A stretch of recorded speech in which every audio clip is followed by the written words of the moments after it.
Wait, what? That's a true story. The reason Bill Murray's in the Garfield movie, when he saw the script, it had Cohen on it, but it wasn't one of the Cohen brothers. He just thought it was. What? And so he just said, yeah, to his agent. And then all of a sudden he's in a Garfield movie by some random guy named Cohen. What an idiot. Oh, man, that sucks. Yeah, which is weird because in the Ghostbusters animated TV show, Lorenzo Music plays Bill Murray's character. Oh, yeah. And in the original Garfield animated series, Garfield is played by Lorenzo Music, and then it's just, there you go. So there's another piece of... I have Garfield movie trivia. I just don't have the video game trivia. Again, sorry, I told you video games my kryptonite. I remember in, like, 7th grade, our teacher was telling us about, like, I don't know, just the mass equals speed or something. Basically, like, if a train has to stop, it's going to take a long time to stop because it's so heavy. It'll take that long. And some kid said, but in the Garfield movie, Garfield had to stop a bunch of trains and they stopped immediately. And the teacher was just like, that's because that was a movie. Teacher didn't give a shit. I'm the kid who said that, and then everyone clapped. Yeah, it's like, yeah, you saw Garfield. God, Nicholas, you say that like one of those fake Tumblr stories, and then everyone clapped.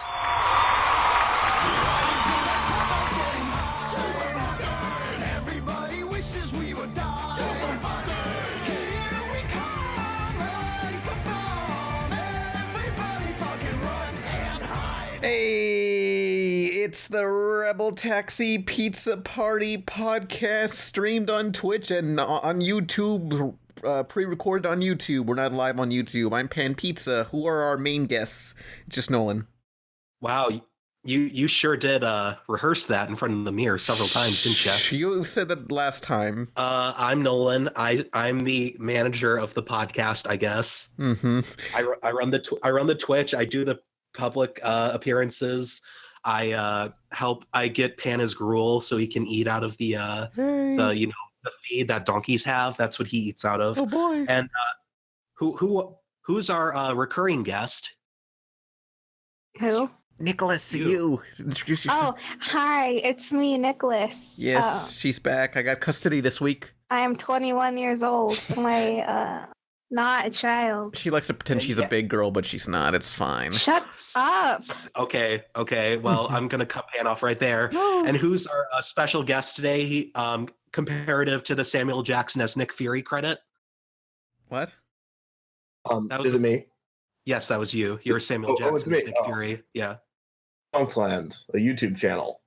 Yes. Is that good? Defunctland, yes. Yes. What do you do? What do you do, Mr. Defunctland man? Perjurer. Kevin Perjurer, from Defunctland. Yeah, no, I mainly do juggling tutorials. Sweet. So what I do on Defunctland is I take a look at the history of extinct amusement park attractions. And these range from Disney attractions to Universal attractions to your regional parks all across the United States, and now we just branched off to the world. So just if it's done, if it's gone, I talk about it. Okay, so would you say that you're the partner theme park to Banksy's Dismaland? Whoa. Well, yeah. If Dismaland was supposed to criticize Disney and criticize theme parks and the theme park industry, I'm the opposite, and then I treat it as an art in and of itself, and then I'm trying to preserve it. So yes, I guess I am. You see, I was hoping people would laugh at that joke, but I'm realizing that nobody did, and they probably don't want to. What joke? Oh. We were more like, oh yeah, that was a thing. Yeah, Dismaland. But what do you have any videos you'd recommend people watch, or like what projects you want to talk about? Yeah, for a first-time viewer who wants to go and check out your stuff. For a first-time viewer, I would recommend. Wow, that's a hard one. Don't start from the beginning because my voice is awful because I couldn't figure out my microphone. Don't start at the middle because I'm still not good yet. I would say one of my favorite episodes is Disaster Transport. Not like a huge Disney fan, and especially if you hate Disney, I would recommend going and watching the Disaster Transport video, which was at Cedar Point. They call it a bobsled coaster. So it's you get on the bobsled and then you go down. It's tubular and you swing up to the right as you turn to the left, and it's just a really soft ride. And it was called Avalanche Run, and then they threw a show building around it, their own Space Mountain. But because Cedar Point does not have the money that Disney does. They just made it a really weird and not good and just very bizarre take on it. And so the history of that one, I find it very interesting. And in case you haven't seen the episode, the story of that attraction from their point of view was that you're going on disaster transport, which is cargo ship through space for all. So basically what happens is you just get in this car, you go down the roller coaster, and at the end, an employee screams in your face, "Welcome to Alaska." And you're just like, what? What? Yeah. That doesn't make any sense. And like I said, I love how you present that fact in the video. You just make it as non sequitur as it is. And it just, when I saw it, I got the same feeling of, what? I try not to interrupt because what I do is I treat it as a mini documentary. Mm-hmm. Mm-hmm. I do it, but I also know that these things are weird and bizarre and they're not documentary material. Anything's documentary material at this point. Yeah. Of course. But when I'm trying, it's a very strange place. Yeah, especially now. When I started, I had these captions, and I would always make jokes, and I still do a little bit if it warrants it. But I decided, don't make the jokes; just let the videos make the jokes for you. And every once in a while, I'll insert something, such as my favorite thing to do is on the Universal Studios videos, for instance, a lot of B-roll, and this B-roll is hilarious because they tell them to react a certain way, obviously off camera. So they're like, okay, you're about to be on confrontation. And when you see King Kong, look like you're scared. And these actors are terrible because there's extras. And so instead of just, showing them doing their dumb reaction, I'll slowly zoom in on the person with the funniest reaction. I've always noticed, even when I was younger and I wasn't as into theme parks as I am now, all of the commercials look like they're filmed on like a camcorder and just have really low quality audio and ADR. And it's like, where did you record these? Somebody's bathroom? This reminds me, does anyone remember this one commercial? It was like the mid 2000s, like 2003 or so. Like it was for Universal, and it was just kids saying, "Princesses, lame. I want superheroes, fairy tales." And it's just such a huge like fuck you to Disney. And at the time, I kind of felt insulted because like, wow, guys, you're insulting Disney. It's no longer cool to like Disney anymore. I guess after Shrek, it kind of wasn't. Shrek changed everything. Yeah. I just talked about Shrek in my most recent episode. Oh yeah. Was it the 4D ride? I don't think I saw that one yet, but what was it about? About Alfred Hitchcock, the art of making movies, and the master of cinema. Alfred Hitchcock, one of the best directors of all time, if not the best, was replaced with Shrek 4D. Well, it lives up to you the act previous. like that's a bad thing. Yeah, it lives up to the previous guy. I'm indifferent. I'm just here telling the story. I'm sure. Such disrespect towards Shrek. I'm sure Alfred Hitchcock would be proud to pass the torch like that. Mm-hmm. I know I keep like kissing your ass, Kevin, but honestly, that is one thing I really like about your stuff is like you have a good like radio voice where it's not like a character voice, but it's very much just a matter of fact, good, like nice sounding voice. And it just adds that you're talking about these bizarre theme park changes and decisions. And it's just a really good juxtaposition. Yeah. But just kiss him already. No, please inflate my ego. It needs it. But I Slow down. Juxtaposition is intentional in a lot of ways, but also I really do treat these as art pieces. I mean, this is the only art that I can think of. I mean, even live performances, you can hear them recorded. You're not going to get that same quality, but rides kind of on a camcorder or 360 video. But you are not. The experience was created for you to be there. mm-hmm. These rides out, you can never do it again, and it's art. These are some of the best artists that have ever lived in making these attractions. Yeah. And they're just gone. And that's why, and I talk about this a lot I debate a lot of other theme park YouTubers, because in case you're not aware and you're listening, this is a really huge community of people now. And they always say, change isn't always bad. I'm like, yeah, but if like an art museum burned to the ground and I said, oh no, you wouldn't be like, you just can't handle change, Kevin. That art museum needed to die. If the Mona Lisa like caught on fire. Hey, Fuck you, Kevin. what is this, Last Jedi? Thank you. I needed that. Now I'm grounded again. I always like watching all of your videos. I think, oh man, I'm never going to get to experience like Alien Extraterrestrial or Con the Ride the way people have before, because I would love to see a fucking like life-sized animatronic King Kong with banana scented breath while the city is in flames around me. Or like see an alien like kill the scientist or whatever and sitting there as it breathes down my neck. I'm never going to get to experience that. I would love the opportunity to almost die on one of these rides. Agreed. Son of Beast, kill me. Look, do it. You can watch the movie The Wizard and see King Kong there, because without that, half that movie was also up. It was also an advertisement for Universal Studios, pretty much. It was also Tobey Maguire's first acting role. Yeah, as a little background kid who shows up for like 2 seconds. Yeah. With an 80s mullet and buck teeth. That's more than you've done, Pam. Yeah, why are you attacking me?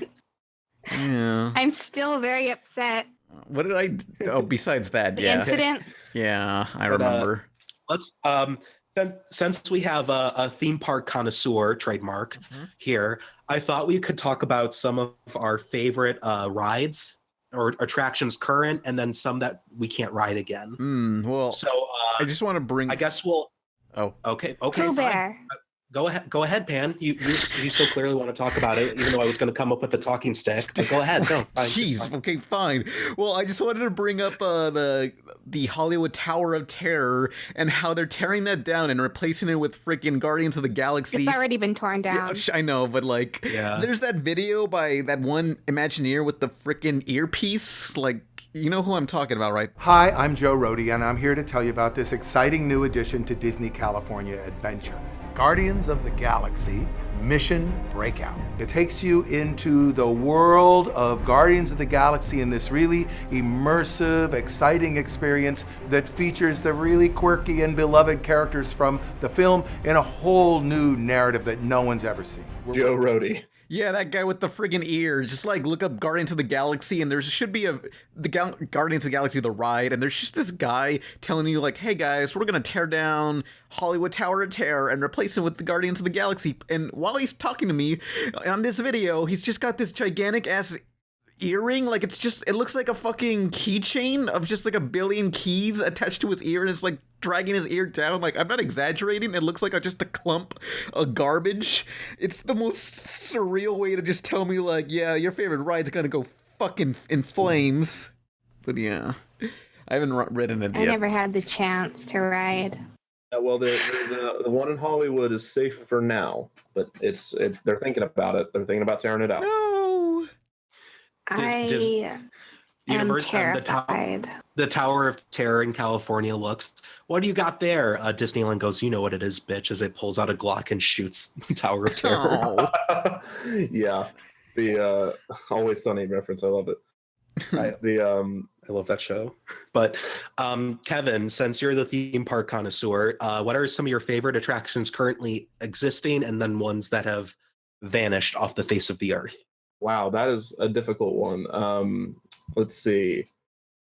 I adore Rock and Roller Coaster at Hollywood Studios. I just think it's so cool and it fits so well with the theming of Hollywood Studios. Rock and Roller Coaster is great. I still love Expedition Everest at Animal Kingdom, although the Yeti is broken. I want and I can go on about awful. In case you don't know, the Yeti used to have this giant hand motion where we get like in your face and like this, and the Yeti weighs some terrible amount, like some weight that is ungodly, and so it used to swing down, and it was the coolest motion of all time. This animatronic was incredible.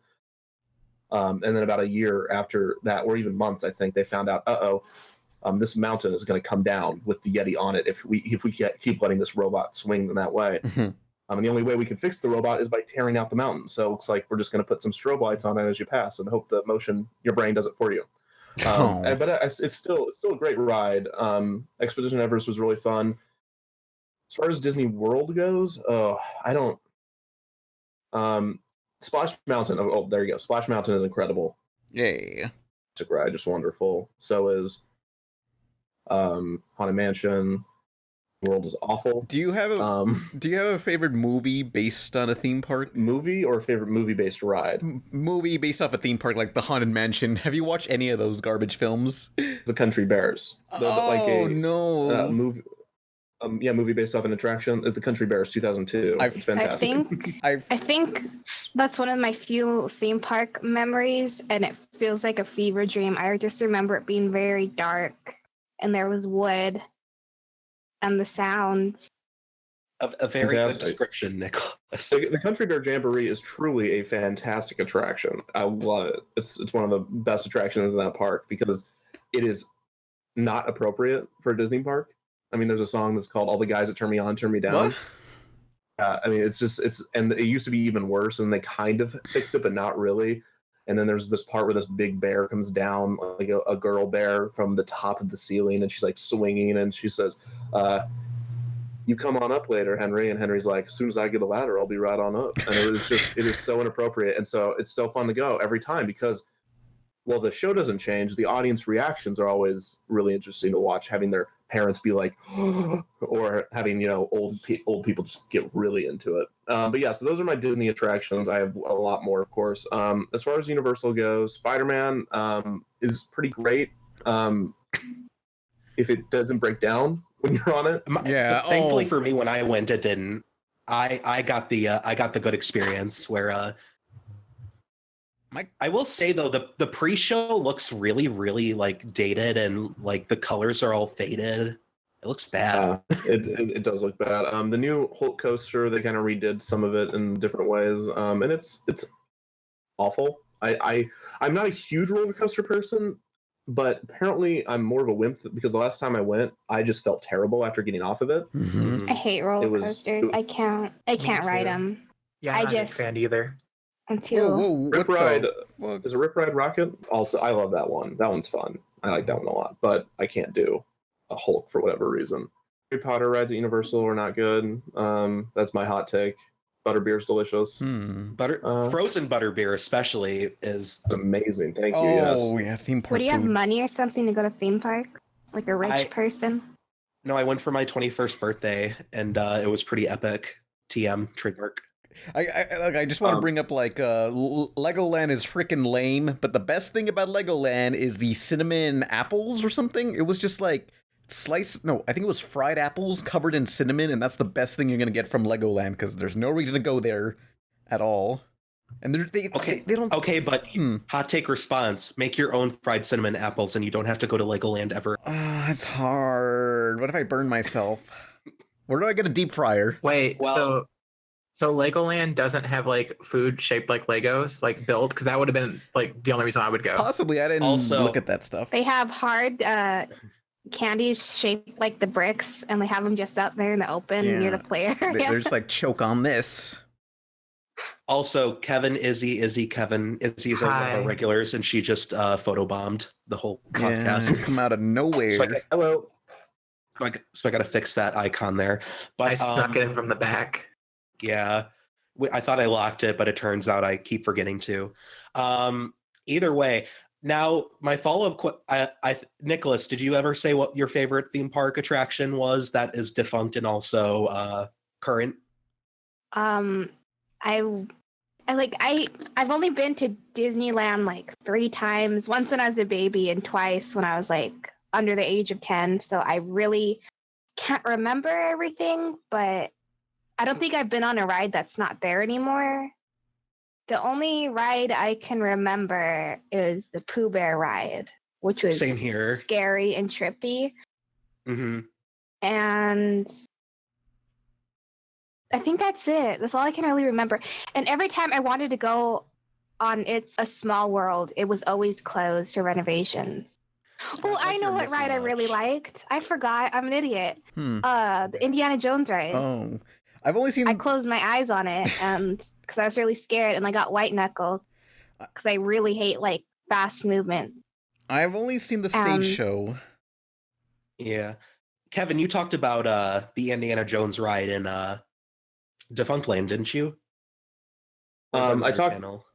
It very well could be another channel, but I'll save you right here, and I do talk about it in episodes. I haven't done an episode on it because it exists, but I talk about it a lot in the form of that was a big landmark for Disney to get the Indiana Jones property along with Star Tours and different things. So yeah. Mm-hmm. One thing I like, this probably was from a different channel, of course, but I love how the ride, they basically had to shut it down because to get the dropping rock effect, they dropped dry ice, and it just caused them so many problems. They were just like, no, we got to get rid of it. That sounds like a horrible idea on all fronts. What? Just to drop freaking dry ice repeatedly for the ride? No. You know when like dust from the ceiling drops in Indiana Jones and it looks like a bunch of rocks dropping? Yeah. They had this conveyor belt with dry ice that they would use to drop the dry ice from the ceiling, and it looked just like rocks falling from the ceiling. The problem was the ice would melt into the conveyor belts, and correct me if I'm wrong, Kevin, but it would cause it to malfunction, so they had to keep fixing it. They were just like, you know what, fuck it, we're done. Just get rid of the thing. So then they had the ride without the conveyor belt, and then so on and so forth. That ride has a lot of amazing effects that they had to remove because they were just too much. Hey, my kids lost their lunch on that roller coaster you built. Oh, I thought they'd like the 17 loop-de-loop. Introducing Roller Coaster Tycoon. Build the amusement park of your dreams with rides and coasters that'll blow your mind. There's plenty to eat in your park, but where are your bathrooms? Gee, I knew I forgot something. Place bathrooms and concession stands to keep your customers happy. I doubled the bathrooms, built some incredible new roller coaster rides, and lowered ticket prices. Yeah! Tourists. Get on Roller Coaster Tycoon, now for PC CD-ROM. If you can't go to Disneyland or whatever, there is actually a map for Left 4 Dead 2 that is a complete replica and one that you can ride in of Indiana Jones ride. Sweet. I mean, it's not the best because, again, it's Left 4 Dead 2, an old Steam game. But it's amazing. Like, they have the queue, they have the projectors, you get on the ride and it moves. I do love whenever there's a video game that takes place in a theme park, which And they also have a replica of they're all bad though. Pirate. Rude. No, like one of the worst games that take place in a theme park is the Rugrats in Paris one. I remember getting that game and being so excited about it, and then it's just a bunch of really shitty mini games. Pretty much. It's really fucking bad. Izzy, Kevin, I know you said you didn't do theme park stuff that often, but I mean, video game stuff. But have you ever like looked into theme park themed games like Universal on GameCube or Roller Coaster Tycoon, which is like my favorite? I'm going to disappoint you. No, I have not looked into Universal or Roller Coaster Tycoon. I have played Thrillville, and Thrillville Off the Rails, which is the clickbait version of Thrillville. And then I've also played Legoland, and Guru Larry from Larry Bunny Jr. just sent me a video game to play that's theme park based that I still have yet to do, but I will. So I will let you know how that one is. I can't believe you played Discount Roller Coaster Tycoon. Thrillville makes me sad. Well, I'm not saying it's good. You have not had the pleasure of drowning people in a Roller Coaster Tycoon, because what I would do in Roller Coaster Tycoon... The pleasure. Okay, what I would do in Roller Coaster Tycoon... That's a different kind of pleasure for you. Shush.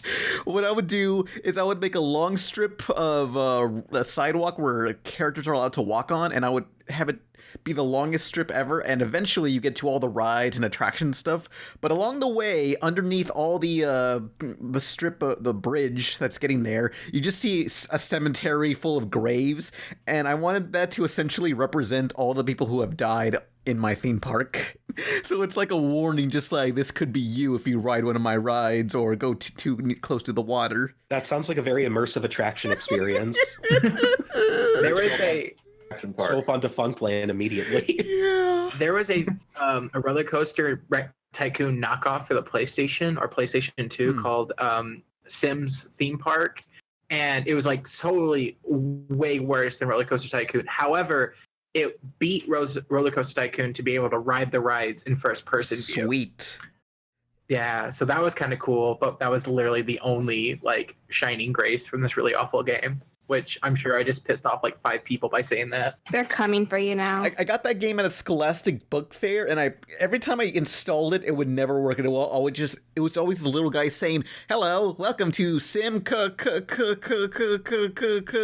it would just glitch out completely. It never worked. But anyone else got any cherished childhood memories of Roller Coaster Tycoon? I loved it so much. I would always name the tiger mascot Tony because I'm clever, and I would like put the animal mascots on their own little island and put a fence around them so it was like a zoo. Oh, it's terrible. And then me and my friends thought it was really funny that you could make people pay to use the bathroom. Yeah, it's like being in Mexico.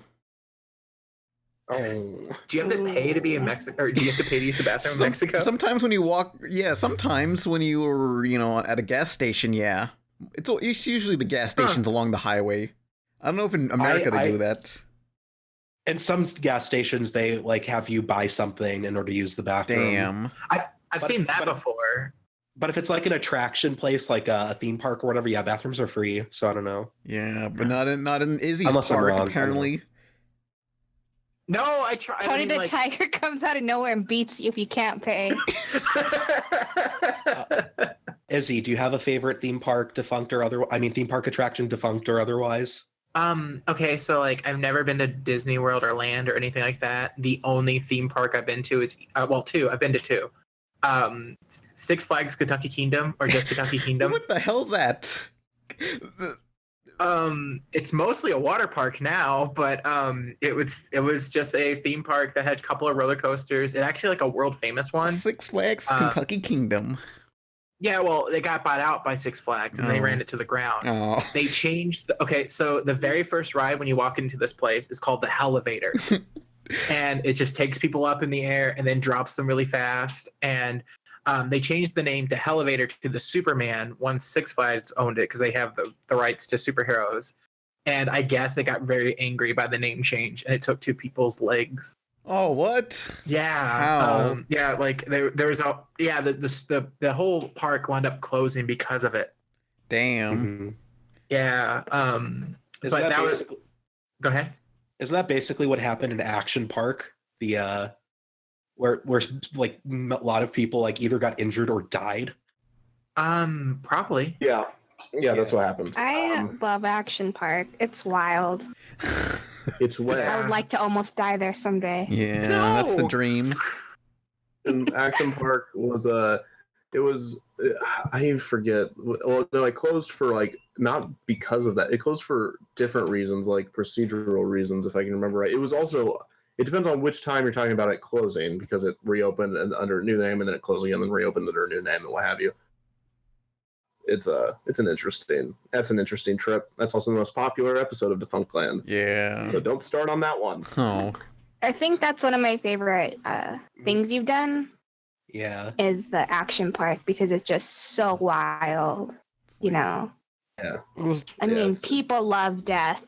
People love people dying. Settle down. Yeah. People love something that's supposed to be innocent and fun, and then people die. Yeah. Simmer your tits, okay? What? Simmer down. For the people No. interested in it rather than they actually like it to happen in real life. Mm-hmm. Can her tits, and he went wild. Oh, I thought Izzy said something I- else about tits. Whoops. I think I got everybody's answers, and I know the next logical thing is to do what's the worst one, but I think a more interesting question would be, what's a really terrible theme park ride that you've ridden on that you think could have actually been really, really good? Everything at Legoland. And like, Yeah, Okay. Legoland. Okay, As is there someone who actual- lives in SoCal and has been there a couple times, it's not great. Are there actual rides at Legoland? Yeah, they're just last like a minute and it's over, and it's like, wow, that sucked. And I think back to that Simpsons episode with Blockoland where they show a commercial for Blockoland and they ask a little kid in this commercial saying, "What did you think of Blockoland?" And the kid just says, "It was all right." I just assumed it was the toy town from Digimon with the giant bears and poop walking around. Yeah, I don't think Simpsons was ever referencing Digimon. No, I meant I thought Legoland. That's what I always imagine yeah. it being. It's just like a giant toy land. Yeah, I'm waiting. So let's talk cats. Okay. Specifically Disneyland cat. I've always been curious about that. Oh, the stray cats they release. Yeah, well, it's cats. We're still talking about cats, Tell but we're us talking about the ones at Disneyland. Yeah, what's that The about? ones that are everywhere. Which is a little ironic, given it's. Shut up, Pan. everyone's made that joke already. Oh my god! This is the first time I hear about. Shut up! Stop mocking me. Kevin, continue about the cats. Tell us about the cats. Yeah, tell us. They're just cats. There's just cats in Disneyland. Because, like, from what I hear, but I also don't really study like, did you know trivia? Because I find it like it's always basically the same thing. Oh, there's a basketball court inside of the Matterhorn. I'm like, yeah. How about you go to Disneyland and you find new stuff? That Interview the cats. Interview the cats. Break into Club 49 or whatever that secret club is. They've seen stuff. Yeah, tell them you're Brad Pitt, and they're like, "Oh shit, it's 1-to-1. We'll let you in." Yeah. The cats. and then Kevin's like, "I'm on the inside of Club 21." That's funny that you mentioned that. The Club 33. Yeah, I'm writing a book right now. If I can shameless plug. Never come out. Who knows? But it's we do the end is a kind of heist like that, where you have to go into different areas of Disney and disguise yourself in different things. So yeah, no, there is I'm down with doing a heist through Club 33 using disguises. All right, well, it's a done deal. We have to elaborate heist. How close are you to looking like Brad Pitt? I am a male. I am a wax museum doll of Brad Pitt. The same large dead eyes that Brad Pitt has. I mean, I have the same chin that Brad Pitt does, but it's wax. That he does. Was it his previously but though? The wax. The more you, no, I mean he never. The more you keep like describing yourself, the more I'm thinking you're like an alchemic wax doll come to life. He's an SCP. My mouth doesn't move. There's a speaker in me somewhere, and it's just coming out. I'm just sitting stiff at a desk in the middle of nowhere right now. There's just a voice coming out of a wax museum doll, Brad Pitt, and that is my life. Oh, that's interesting. Wow. Just like that Gravity Falls episode. Horrifying. I am very bitter. Did you? I'm sorry. Do you mind if Let me finish her. That's gonna sound horrible. Okay. I am very bitter that the last time I went to Disneyland, I did not get to go to Toontown. Damn. I was right there at the front of the entrance, and I could see it, and I can see inside. And then my grandpa was like, "No, we gotta go. We gotta go meet up with everyone else. We're going home." And I was so sad, and I haven't been there since. Is it Roger Rabbit themed? Yeah, I think so. Oh. I don't know. I've never been in there. Yeah, you'll never know. So here's your short history lesson. Is that it's the same as Toy Story Land, in that it was made with Mickey characters, in the idea that we got to build something to distract everyone while we try to open a ride that's like really new and great. I forget what the ride was. It might have been they were trying to start to do the Muppets and Star Wars. Anyways, so essentially, I mean, Toy Story Land, that's going in Hollywood Studios. I don't know if you've heard of anything about it. Toy Story Land in Orlando. Yeah. And the reason for that is because there's nothing in Hollywood Studios, and they're terrified that when Star Wars opens next year, or the year after, I forget, is everyone's going to go there. So they're trying to distract you with all of these other attractions that are just thrown together all sloppily.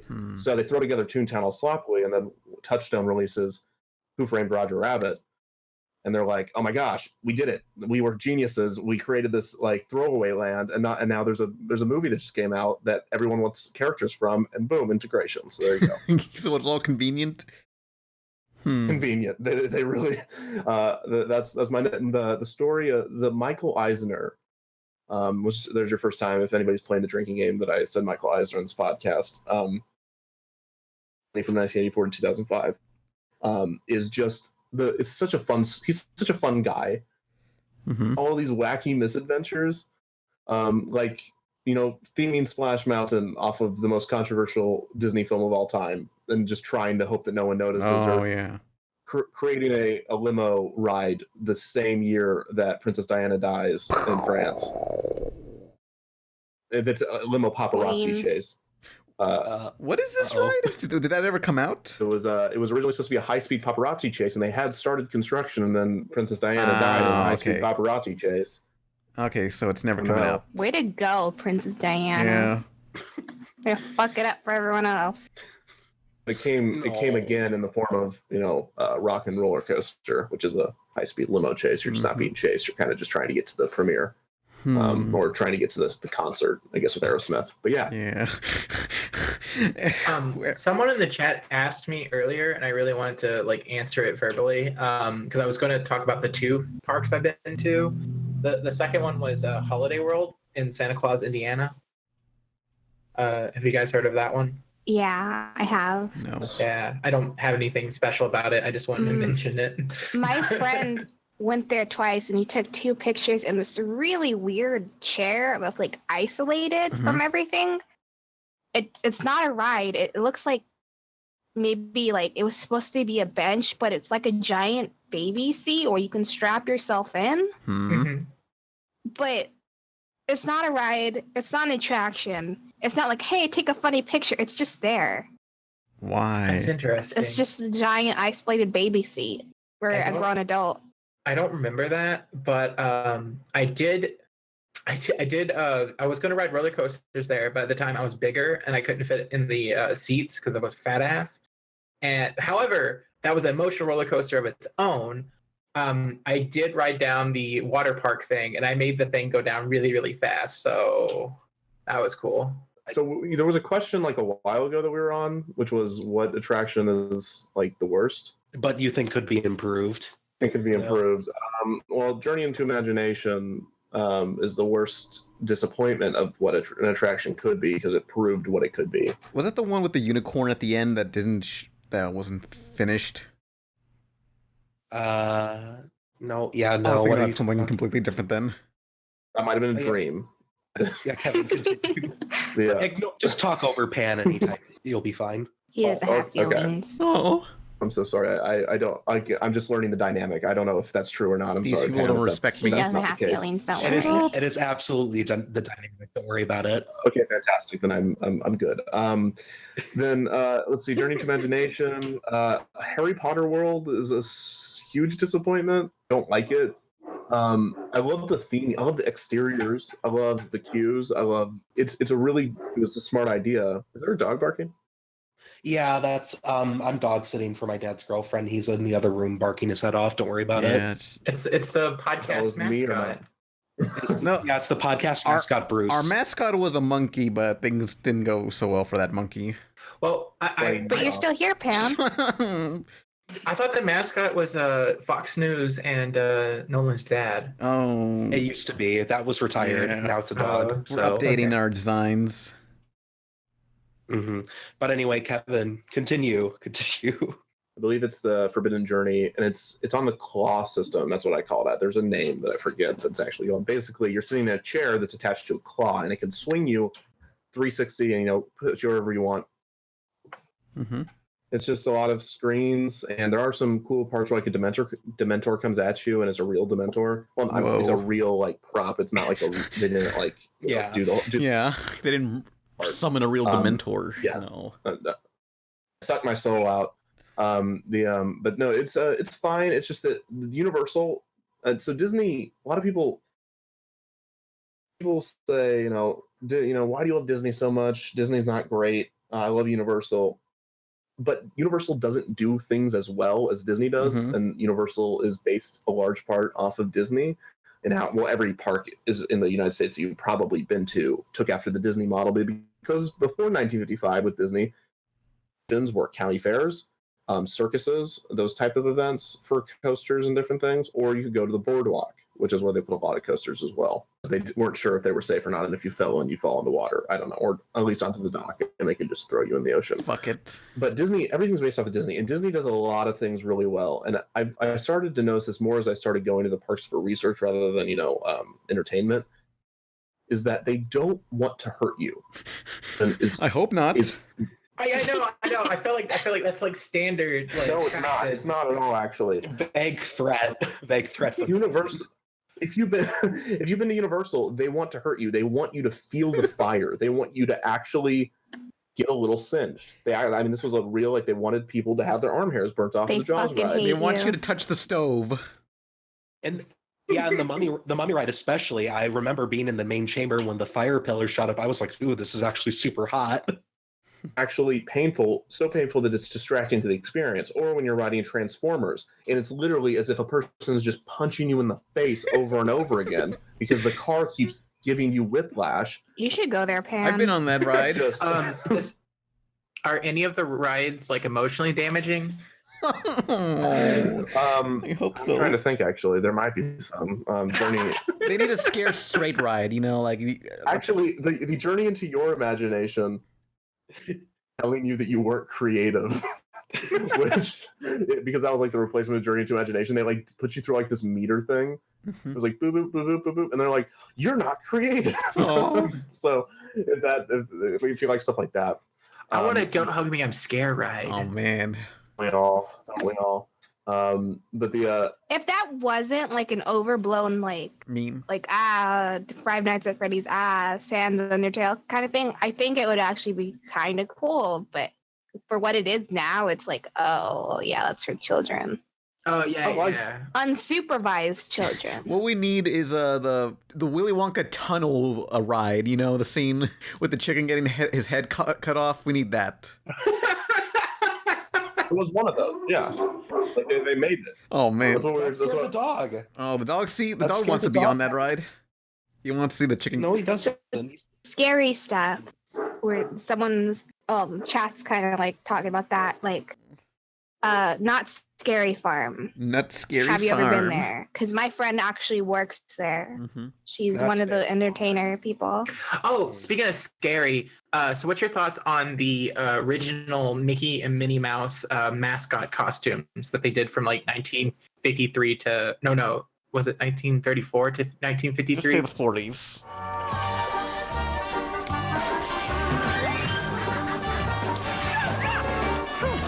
Introducing Disney's Magical Mirror, only for Nintendo GameCube. Rated E for everyone. Now you can connect with Disney's Magical Quest on Game Boy Advance. Yeah, somewhere. The ones that weren't like the non-Disney ones that people just made for parades in their hometowns. No, I mean, like, I assume there's a picture of like this kid kneeling next to two people dressed up as Minnie and Mixie, and the tag says these are the official mascots for the park when it first opened. And the kid sitting on his knees looks kind of terrified, like they're about to assassinate him. Yeah, I mean, yeah, a lot of those pictures are like wrongly labeled. The original ones aren't good looking; they are a tad bit creepy. But most of the like creepy ones that are going through the internet, those were actually homemade or like Disney licensed and not actually Disney produced. Because Disney had like little reason to use Mickey Mouse before the theme parks in live action form, unless it was like a movie premiere or something of the sorts. But yeah, I mean, no, I'm not telling you that the first ones looked good. I know what they look like. I have video. I've recently been editing the video of the first one for a project for an episode that I'm working on. Oh yeah. Yeah. When is this one coming out? This podcast? Not. Yeah, Pan. I mean, we can do it either this Tuesday or 3 Tuesdays from now. You're releasing it this Tuesday, or I will personally come over your house and strangle you to death. Okay. Yeah.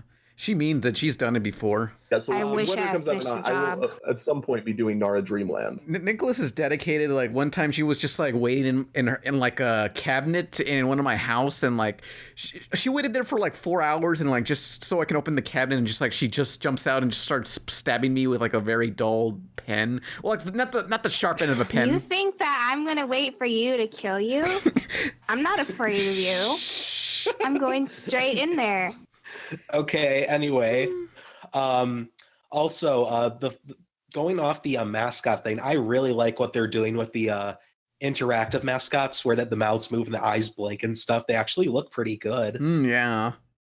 I'm wondering how far costume technology will get. Like, will we soon have like animatronics that can be autonomous and walk and like actually look and act like the characters? Simpsons did it. Like in the next 100 years? Probably not, but I don't think anyone's going to be alive in the next 100 years. Okay, also, I think there's like a series of video games that says that's a bad idea. Yeah, and a Simpsons episode, of course. Yeah, just get flash photography. That'll destroy them. You know, we'll be fine.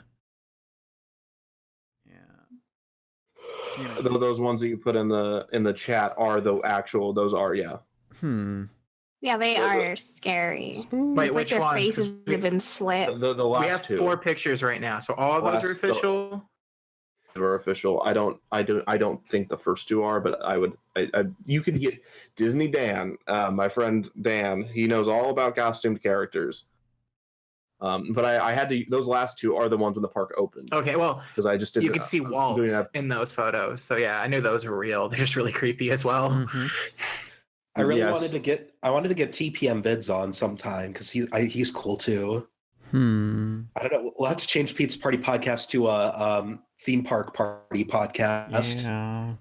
So or you could just direct them to Kevin's podcast. Yeah, or you can come to my podcast. Yeah. All the theme park needs you need. Kevin, please get the get me FBI on won't. It's horrible. The FBI won't put you on their list for listening to his podcast, unlike this Shut one. up. Please save me from the Pizza Party podcast, Kevin. I didn't do anything, Nicholas. Okay. Speaking of which, okay, enough. They passed some kind of bill, the FOTA or something. I can't remember. It's FOTA, I think. But like Google and YouTube and everything can now just like give the government our info, whatever, if they ask for it. So yeah, this podcast is pretty incriminating. Oh man. Oh god. That's fine. I'm okay with that. Yeah, I got to delete like half of what I said in the past few podcasts. Whoops. And of course the Let's Play channel. We gotta ensure nobody sees that. Nobody's watching your shit. You mean the one where you cried? Classic. Yeah, that was a good one. But anyway, that and the Neopets one. How long do we have in terms of recording, Mr. Pan Pizza? We've been recording for an hour. If you want to get into the questions, if you're bored with this BS, No, I'm fascinated. I'm just wondering it. I am too. I was just trying to see if we had enough time to discuss more things. You know what sucked? Honey, I Shrunk the Audience. I think I hated that. Did Drew? Oh, it's gone. So yeah. Hang on. Huh? You don't want to ever see it again. Did Drew carry? Was Rick Moranis in that, or did they get someone else? I don't know. I think Rick Moranis might have been in it. Did Drew Carey have some sort of theme park attraction at Disney or something? It was. Oh my gosh! Now you're gonna. It was. I know what it is. It's Drew Carey. It's. Oh my. Yes, he did. Sounds dangerous. Pants crying. I remember that for some reason. I don't know why I know it's Drew Carey. I don't even know what he does. It sounds dangerous, starring Drew Carey. Oh. Like what was so dangerous about it? Yeah. Are you fucking now? Was it the most dangerous ride Disney's ever made? Yeah, it's just, I love the picture of Drew Carey as well on top of the building. It's just really funny because I don't even know, he just looks so goofy. Here it is. Here's a photo. Dangerous. Sounds dangerous. Yeah, there it is. Yeah. Sounds dangerous. I recall him. We gotta put it in the. I think I recall him like putting the camera in his mouth and just like you see everything through like between his lips and teeth. It was like some just like Tara. It was like some weird vor show, if I remember correctly. That's all I remember. Yeah. Like an audio like spectacle kind of thing. Yeah. He comes out of the audience. He was hiding among you, and he comes and beats one audience member. Oh man, that was me last time. Well, it's a good thing that's no longer up. Did he beat you up last time? I wish Drew Carey beat me up. So you're in a Drew Carey. No, I don't even know what he does. It's just like he exists. Oh, right, he does The Price is Right now. You want him to shove... He's just one of those celebrities I know exist, but I don't know what they do. Anyway. Like the Doug theme park thing. The Doug stage play. The Doug ride? Yeah, there was like a Doug stage play based on Nickelodeon's... Well, Disney's Doug now. Dicks.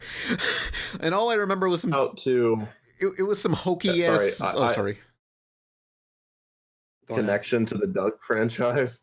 What? I don't know if I'm allowed to reveal, but the person that created it. Yeah.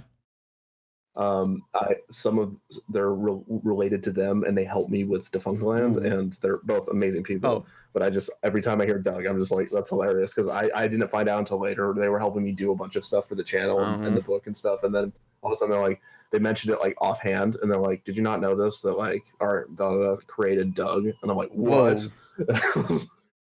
Tell me more about Doug. I want to know everything and how Doug was created. You're gonna do a video on Doug's whatever ride or theme? I don't know what it was. Doug's Disneyland show. Hang on, I can look that up. I just all I remember from it is that I thought they came out of the screen, like you saw the animated characters on the screen and they jumped out of the screen, but as it turns out they just walked out from a carpet. Like from a curtain. And I was like, oh, that's lame. That's stupid, because I remembered it so differently. Yeah. This reminds me, like, in the Terminator 4D attraction, it was a theater showing. Basically, it was just some lady in person on a stage demonstrating the new Terminators. And then, like, a guy dressed like Arnold Schwarzenegger or just a Terminator comes out and shoots the lady on the stage. And I thought, wow, someone must volunteer to die each time they present one of these stage shows. I thought they killed that lady on stage, but no, it was just an actor. No.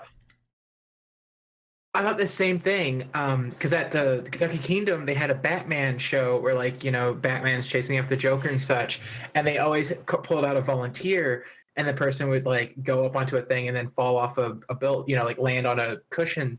And, like, for a while there, I mean, my childlike version of myself was just like, oh, my God, that's amazing. So we saw the show multiple times, and after the second and third time, we realized that it was the same person every time. Oh. Yeah. Sad. Kevin, can you confirm these people actually died each show? Yeah, as a theme park historian, they died. Oh, damn. They had a real necromancer on set. They're forever cursed to repeatedly die and watch the same shitty stage play over and over again. Yeah. Oh God, what are some good stage plays though? I know Fantasmic is cool. Only the Disneyland version. The best stage play that's ever been at Disney was Aladdin, a musical spectacular. And I'm not joking. It still exists, but in order to see it, you have to go on the Disney Fantasy Cruise Line. Wow. But they shut it down in the parks. Wow. So if you want to see this amazing 30-minute rushed version of Aladdin. Oh, this is reminding me of those, like... It only costs one cruise ticket. This reminds me of those, like, Disney... Yeah, the cruise ticket actually has some other amenities, like the cruise itself, but it's really just no. I'm going here for Aladdin. You ever see one of those Disney on Ice stage shows? I remember my parents taking me to one. No one? Damn. Sorry, Disney, we don't all have parents like you, Pam. I feel like I saw a Monsters... I feel like I saw a Monsters, Inc. on Ice at one point. There was Monsters, Inc. on Ice? Just for that? It's really specific. Because I remember being so afraid that the people were going... Because they got on the door. And then the door rose. And these people are on skates. And I'm just like, oh, no. They're going to fall off? No. I'm going to look it up. Well, I'm thinking back to, like, Disney on... One thing Californians love are free tickets to Disney on Ice. That's for sure. Gosh. Yeah, Monsters on Ice really is a show. Winds crashed Nebula on ice. No, that was put on ice. Hey, cool original joke. Disney on Ice. That happened. Walt Disney on Ice. Oh, I forgot the Walt part. Oh, hey, did you ever see freaking the show? It was called Reanimated, or what was the alternate name? Out of Jimmy's Head on Cartoon Network. What? I hated that because that was the turning point when Cartoon Network like plunge dived into whatever it was for a while. It was a live action movie by Cartoon Network. It was about this little kid who goes to like a knockoff Disneyland theme park, and he gets run over by the train or something, and like these mascots in costumes at this Disneyland wannabe pick up his body and they take him into the emergency room, and he's operated on by these other mascot costumes, and they like take out his brain. They surgically remove his brain, and they give him the frozen brain of their version of Walt Disney, and they put it in this little kid's head, and now he's able to see like freaking cartoons walking around like Roger Rabbit. Okay, I was legitimately thinking about this the other day while driving. Wouldn't he? Why does he retain the same personality if he doesn't have the same brain? Dude, don't think about it. Just He had the heart of a child. Because personalities are in the heart, Yeah. not in the head. Sorry guys. Duh. I'm He's not very intelligent when it comes to body like stuff. the ending of Skyline. They just scooped out his brain and just shoved in freaking Walt Disney's brain into him. It's like. Also, Kevin, can you confirm where Walt Disney's brain is? Where Walt Disney's cryogenically frozen body is? Where is it? Where do you want it to be? Well, I'm asking you. You know everything about theme parks, so He's just ready to move it on command. He has it with him at all times. Where do you want Is it?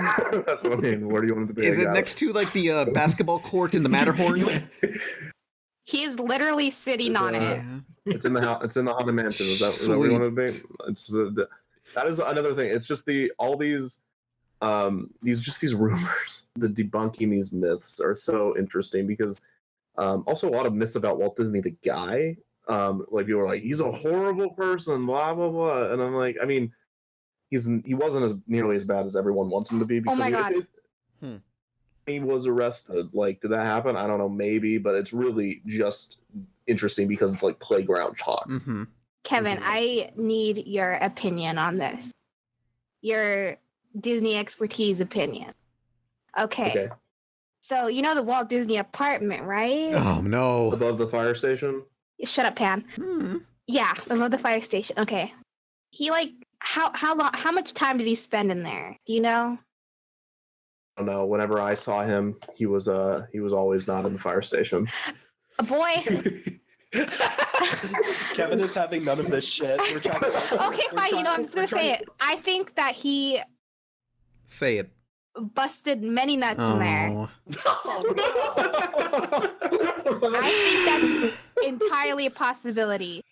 Whenever Minnie was like waving, like he got an upskirt shot, he was like, "Oh yeah, you get you filthy mouse." I think Minnie was walking around topless. That he really did that. He did not stay in the fire station, so I guess he could have maybe not done that. I don't know. I mean, I've had people confess to me that they like jerked off in the Disneyland bathroom or somewhere. And I'm like, why are you telling me this? I actually did a podcast episode where we talked about the places in Disney if you want to make babies. There's the Haunted Mansion, usually because of the way there's a pre-show where I don't know if you've ever been on the Haunted Mansion, but it's the stretching room where the ceiling stretches upwards.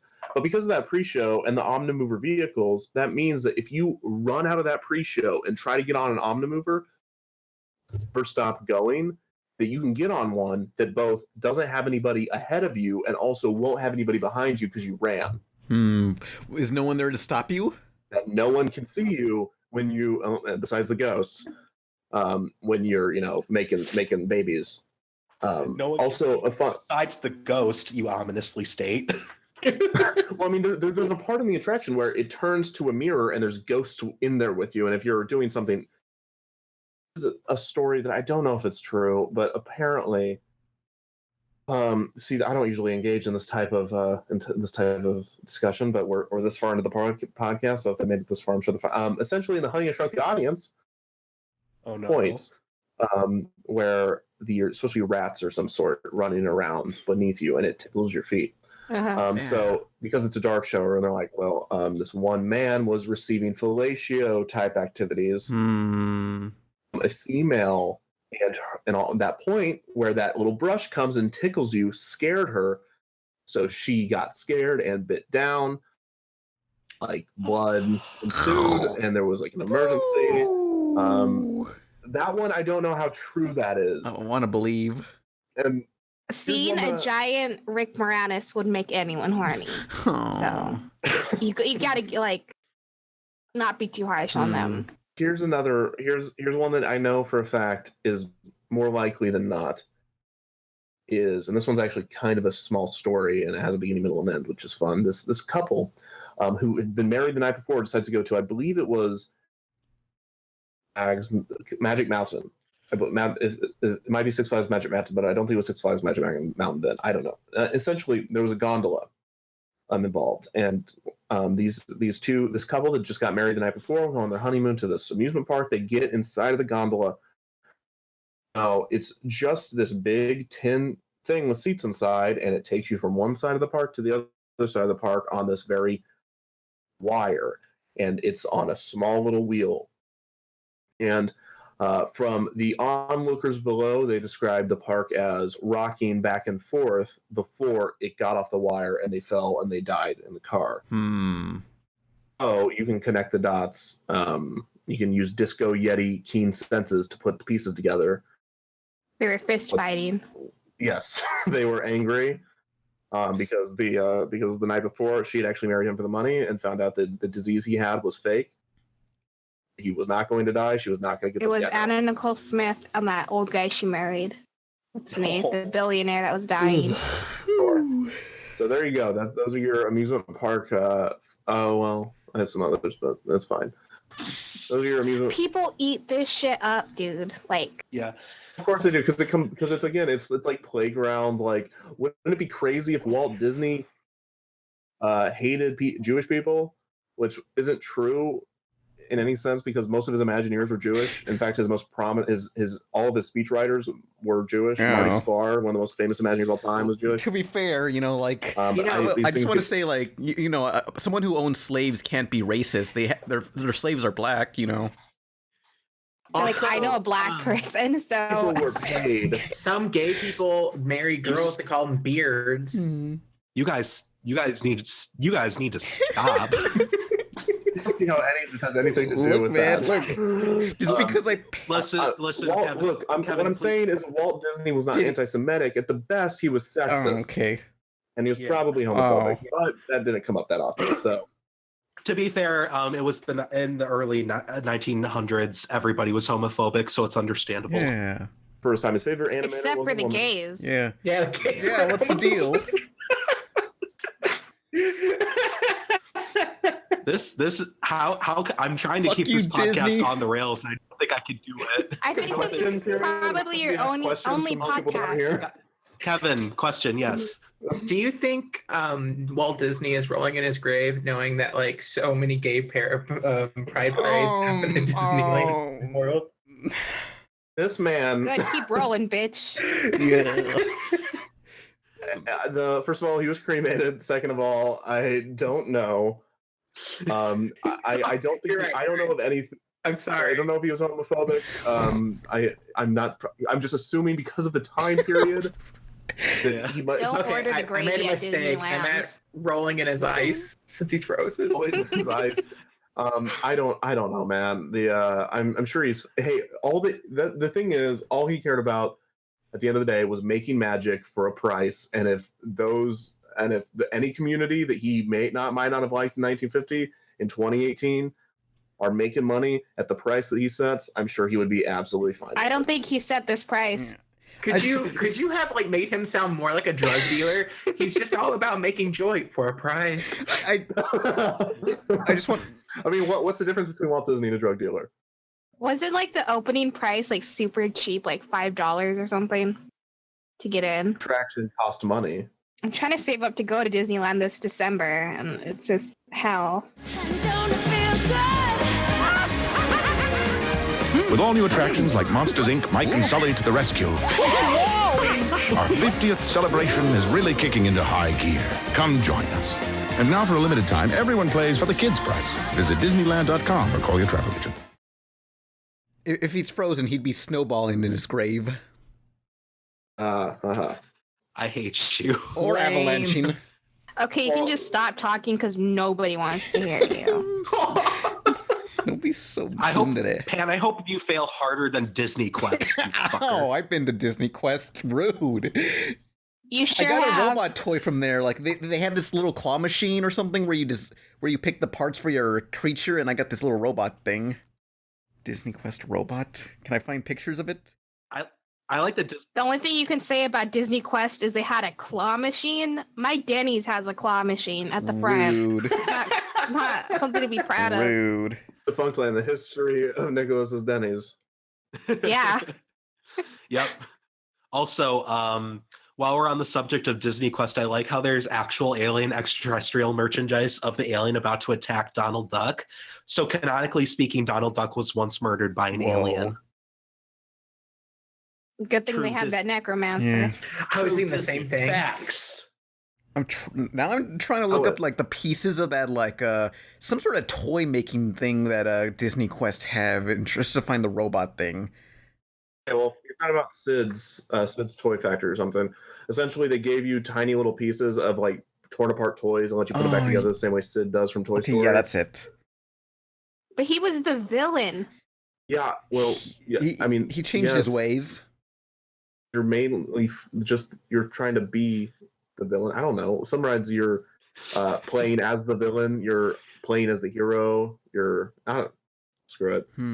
You're trying so desperately to like stay sane in an asylum. Okay. See, like you said, I'm used to just doing I'm the straight person. Wait till the American McGee ride opens. Quote unquote like straight man, and I'm just like letting things go off the rails around me, and this is just more off the rails than I've ever been. So I mean, I'm enjoying it. I don't know what to do. No, just let it wash over you like a wave. They're coming for you, Pan. Okay, there was a really good question earlier at the beginning, and I know we're not accepting questions, but I really wanted to touch upon it. If there was rides based off the PPP, so the Pizza Party Podcast, what would they be? And my first initial instinct was not working. I would imagine a Pan Pizza ride being Pan's giant head, but you slide down the water ride. It's a water slide as you from his like tear ducts. Oh. He could never get anyone wet. Shut up. Like what? You fucking loser. Shut up. You fucking loser. Fuck off.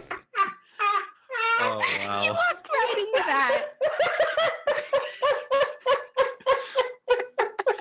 Wait, hold Dumb on. bitch.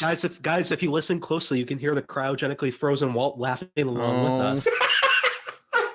I mean, I guess like once you're like in the line for the ride, like the Did he just go away? No, Disney's trying to shut him down.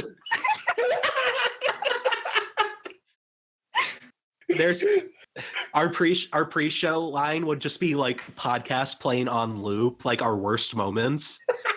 And then once you get on the podcast, once you get onto the actual ride, it's like a really bad like projected screen ride where you go through and everything's a screen and it's just our still images for the videos. I love it. I love screens. Yeah, that's something I wanted to talk to you about actually. Do you think screens have a place in rides, or should they all be like physical? Or yeah, well, okay. Well, I'll answer that. I'll say that I recently rode Flight of Passage, which is the new Soarin' over Pandora, is what Disney Dan refers to it as. It is fine. It's actually the ride vehicles are really fun. It's just I don't like screen rides. They just don't feel as immersive. Soarin' over Pandora is the best example. I think real props, real animatronics, and it's just more of what the art is. Like you can have a very impressive screen ride, but the art is all in the movies, and you can always watch those movies at home. Define screen ride. Are we talking about like those interactive theaters that like the chairs move? They're theme parks. So like what theme parks have you been to? Universal or Disney? No, I've only been to Kentucky Kingdom and Holiday World. I'm not rich.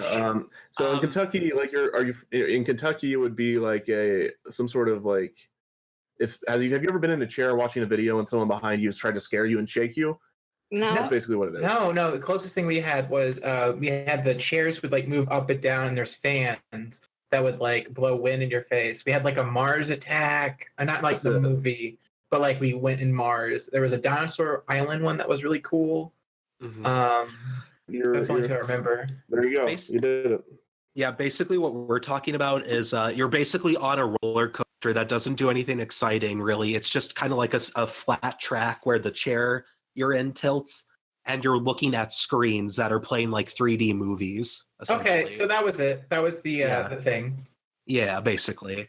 Okay. But I just I think it's I like it like if they have to compromise, I at least like it when they incorporate like the sets with the screens because I remember riding the Transformers ride and it was just basically movies and then a Megatron model at the end of it. It wasn't an animatronic, it was boring as hell. But then the Spider-Man one, like the movie would interact with the scenery in the ride because then like when the goblins like pumpkin bomb exploded, like you saw the actual explosion. I was like, damn. Mm-hmm. Oh God! There was this one that was Hanna-Barbera themed, and it was just you like going through all the Hanna-Barbera worlds, trying to get to Elroy, who had something that made the world work or something. I don't remember, but it was super cool. Yeah, that was quite possibly the Fantastic World of Hanna-Barbera. Yeah. That was the finale to season 1 of Defunctland. That was a good one. I apologize. I've just found out who you are today, so I haven't actually watched your videos yet, but I'm really excited about them. Like, that sounds awesome. Oh, good. No, they're a lot of fun. Really good, honestly. Thank I like you. to listen to them while I do my work. They're some of my favorite. You TPM vids and the Offhand Disneyland are some of my favorites, and TPM mostly because welcome to TPM vids. I love it. I'm talking to TPM. Number 15. TPM, me, and a few other YouTubers are part of what we're calling Theme Park Tube, and it's going to be a community where everybody can basically talk to each other and do crossovers.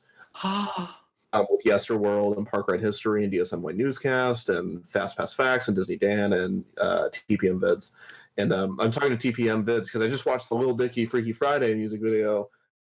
And I was like, we need to do a Freaky Friday where I'm on TPM Vids going, welcome to TPM Vids, Disney Beat. And just like doing that. And he can go on mine and be like, hi, welcome to Defunctland. Like that. Because I just want to see him try to conceal that. Be still my heart. Exhilarating, vibrant voice to my, you're normally like, so why did it close?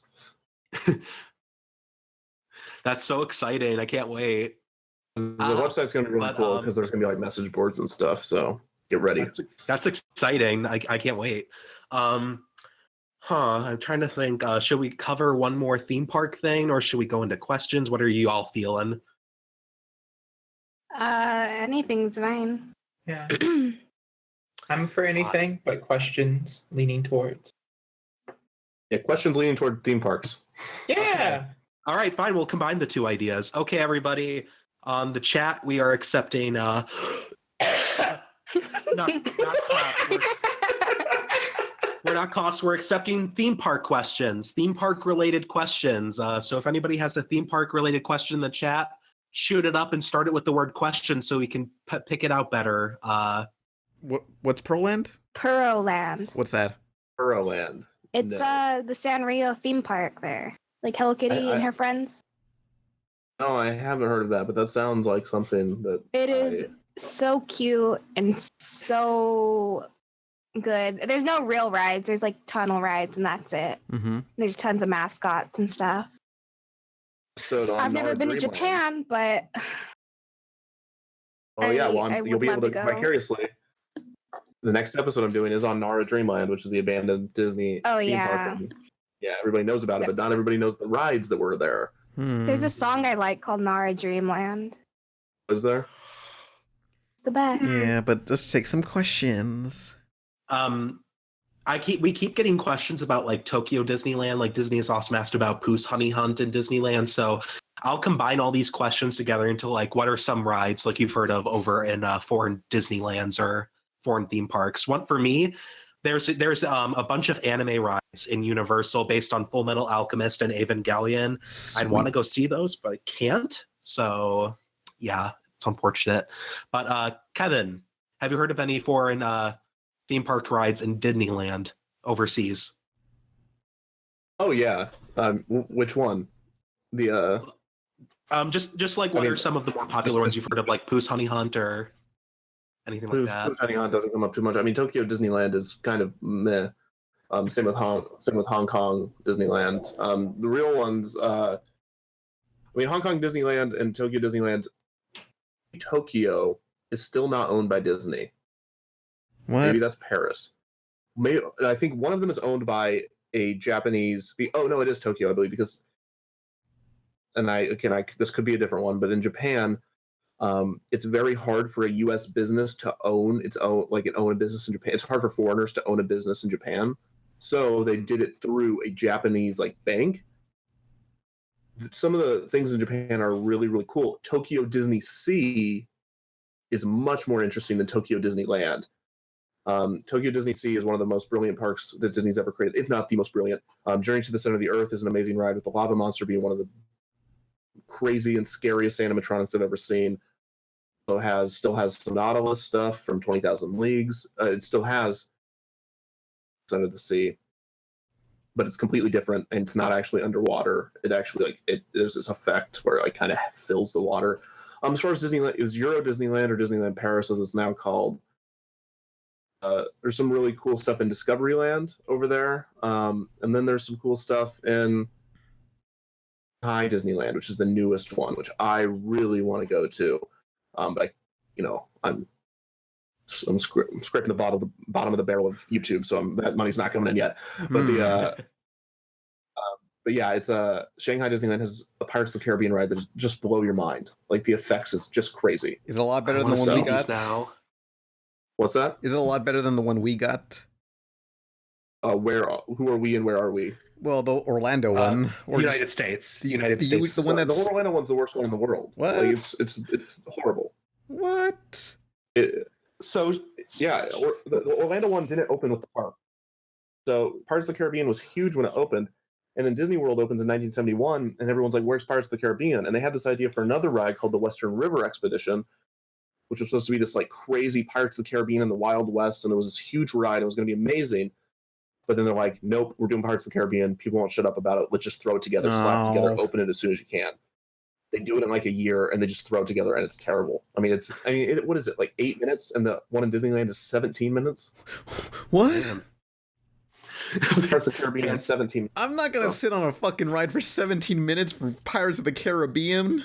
What the hell? Well, you're missing out then, Pan. Wait. I can't even... The ride is 17 minutes, or the queue?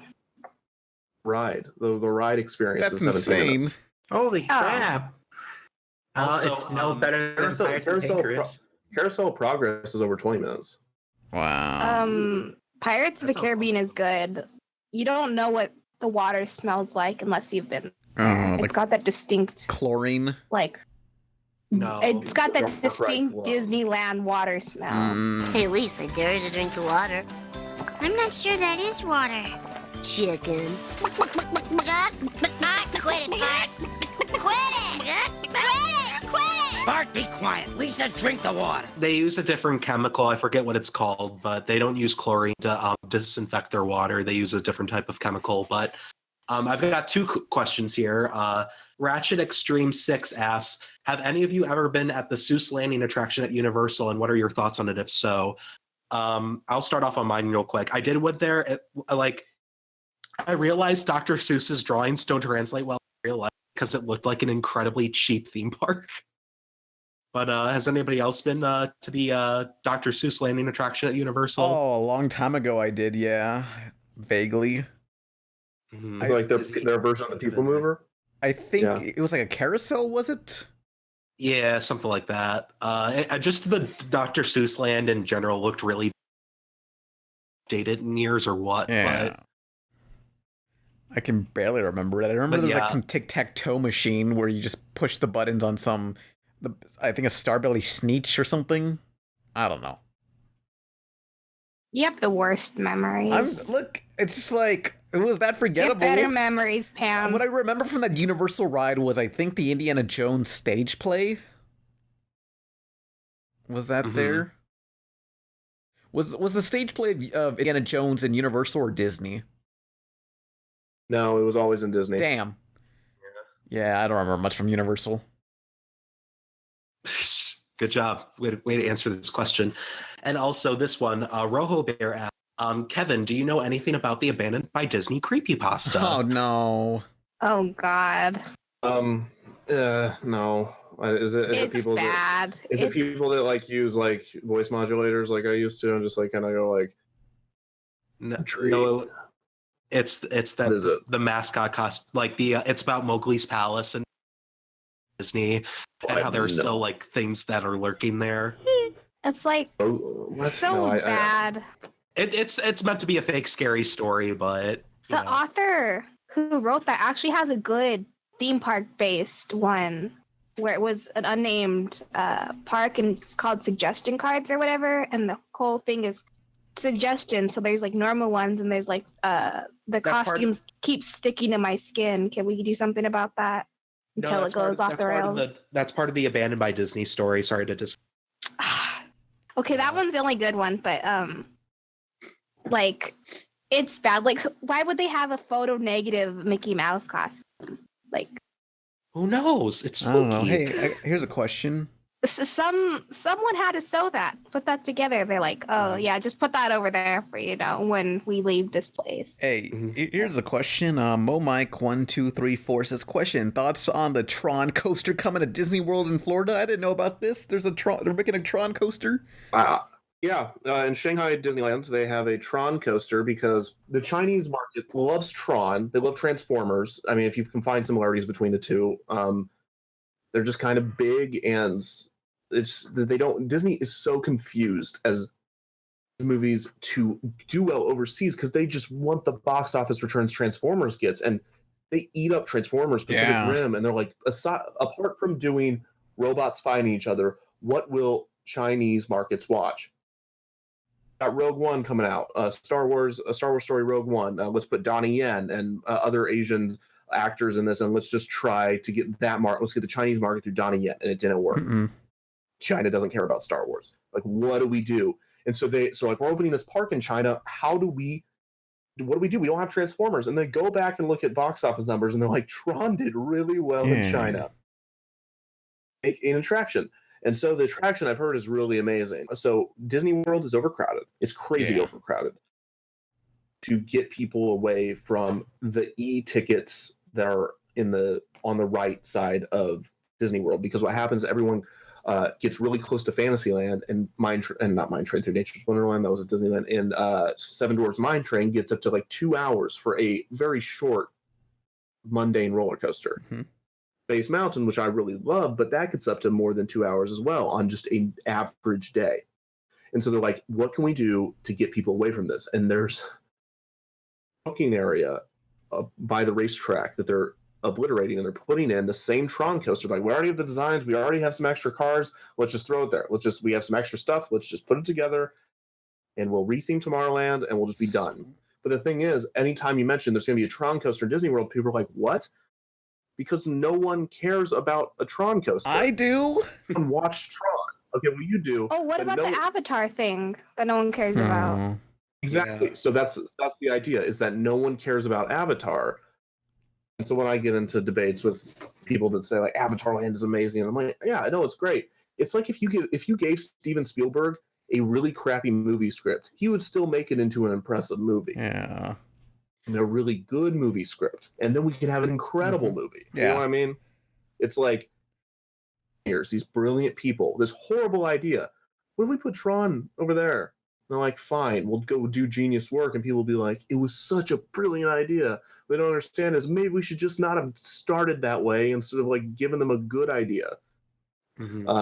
So yeah, like the Disney fan base, like attention span, and of like, oh, this is a bad idea. And then they're like, oh, I wrote it. It's amazing. Same with Guardians of the Galaxy. Yeah. Let's replace Tower of Terror with Guardians of the Galaxy. That makes sense. Yeah. About it. And then all of a sudden, oh my gosh, it's so amazing. I wrote it. Yeah, great. Okay. I mean, what the Tron ride in Orlando needs to do, it needs to have like, just like the original Tron, it needs to have like roller coaster turns that are 90 degrees, just like freaking whiplash you fucking 90 degrees. That'd be pretty cool, I think. Dude, I think that's kind of what they're going to do. I hope so. You know, it's like, if I don't get whiplash, then what's the point? I could see them doing that. They like have the car on like some sort of hinge or whatever that makes it seem like it's a 90-degree turn. I don't know. Or just a straight up 90-degree turn. I don't know how theme parks fucking work. You know, if that doesn't kill us, yeah, they could do that. Essentially, I mean, the coaster is actually really cool because you're sitting on it like a bicycle, or not a bicycle, like a motorcycle, like a Tron light cycle, I should say. And there's some really cool like screen effects, and hey, screens on roller coasters, I'm fine with that. If it's a high speed thing and you need to use screens I think there's a lot of potential there, because you're gonna speed past any model or sculpturing you do anyways. slow ride, why do you have a screen? You know, I can watch a movie at home. I'm not an idiot. I thought there was like what do I think about the RedHead being removed? RedHead? And the Does anybody know what this is? Oh, the damsel in the Pirates of the Caribbean ride. I feel like that's something we should talk about since that is like really recent news. So yeah, I'm sorry. Explain this. I haven't heard about this. Shh, Kevin, go ahead. I forgot who asked it, but it's someone asked, you know, what are my thoughts on? So what this essentially, if you don't know what this is there was an auction scene, and in the auction scene, you have some pirates basically they're auctioning off people that they're going to human traffic. It's human trafficking. Oh no! And so somebody else, we want the RedHead, and then they're like, how much for this one? And the RedHead is just standing there, and then so if the ride was 100% how it was, if this was the Disneyland version, screw the Disney World version, make it as PC as you want. It's not. It's already messed up because it's like 2 minutes long. Original that Walt Disney had his hands in. If you kept it the way it was from the very beginning, I'd be a little bit on the side of how dare you change it. But it already got ruined because they took out half of the other unpolitically correct stuff, as probably they should have, because it is a children's park. But the whole that is so mundane compared to Johnny Depp, who's all over the ride now, has been accused of all these other things of being abusive towards women. He's still there, but you may remove this thing. It's just like much. I remember there being news like maybe a year or two ago where I don't know. I don't even think he was promoting the movie. I think he was probably just on a drunk binge or whatever. But he got dressed up. On the ride. And like he was on the ride, and where the last animatronic you see before leaving, it's just him on like I think the pile of gold or whatever. It was like actually him. And yeah, it wasn't that one because that would be impossible to take the animatronic off. But I know what you mean. Yes. Yeah. I think this was like right after the accusations come out. He was promoting a ride. Yeah, he was promoting the movie, the Pirates of the Caribbean movie that came out last year. Okay, because I was like rolling my eyes, like, oh my god, no one wants you here, you idiot. Oh, please stop making pirates movies. The ride's already been ruined. So people that are like, I cannot believe they're making all these pirates so politically correct. I'm like, who cares? I mean, it's already a ruined ride. It's already fucked. And it's like if you just drink the water and call it a day.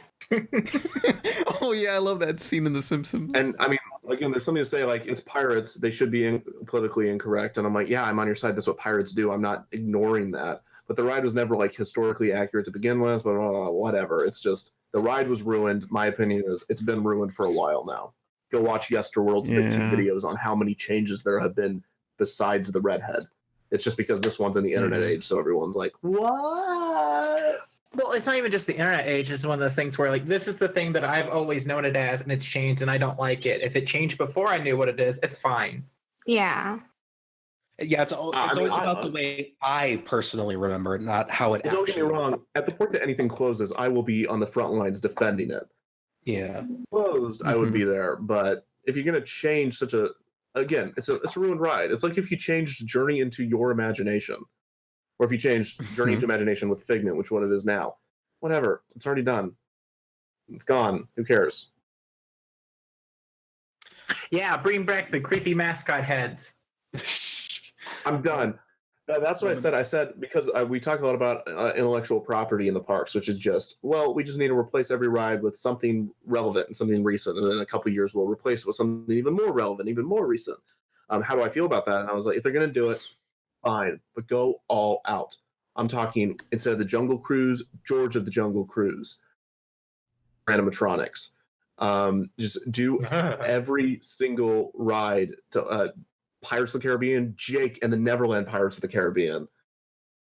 Well, different IPs, just shove them in and make them weird. Do you feel like some of the rides should be like legacy rides that never change? Haunted Mansion, Pirates of the Caribbean should never. I mean, Pirates of the Caribbean already did. Haunted Mansion should never change. It's a small world. You can burn that thing down in Disney World, but don't touch the original. No, we got to keep the Small World ride. It's always been a running gag for everyone.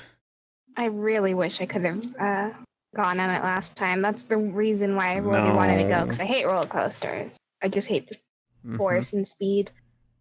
And it was shut down, and I'm I'm hoping that this December or January, whatever I go, that it's gonna be open before they close it to take all the Christmas crap down. Mm-hmm. If it's closed, I am going to kill myself. Don't do that. Right outside the ride. That's a bit extreme. Here's a question from Jason JJ17 real quick. Did they ever change Splash Mountain? They did not. You know what they should change? The Yeti and fix it. Even though they had to disassemble the whole thing just to fix it. I don't care, do it. Yeah, they got the money. Fucking do it, Disney. Also, Disney released Sound of the South on DVD.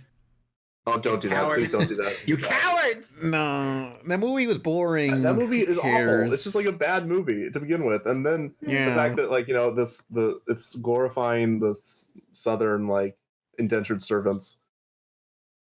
Look, I mean, I'm sure if you are at Disneyland and they do the zippity doodah theme, like if someone were to ask where that came from, they would just take you out. Just like, no.